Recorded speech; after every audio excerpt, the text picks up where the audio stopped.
আসসালামু আলাইকুম গল্প প্রিয় ভাইয়েরা, আজকে আপনাদের জন্য একটি ইসলামিক গল্প নিয়ে আমি আসছি। গল্পটা মূলত আল্লাহর উপর ভরসা।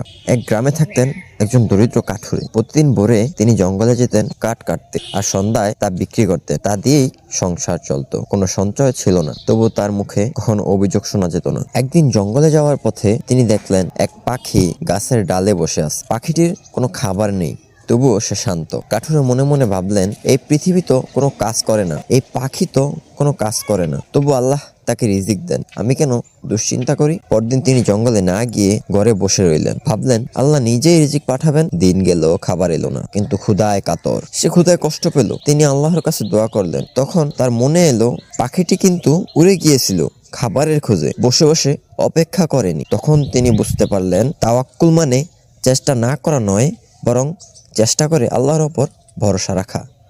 তাওয়াক্কুল মানে চেষ্টা না করা নয়, বরং চেষ্টা করে আল্লাহর উপর ভরসা রাখা।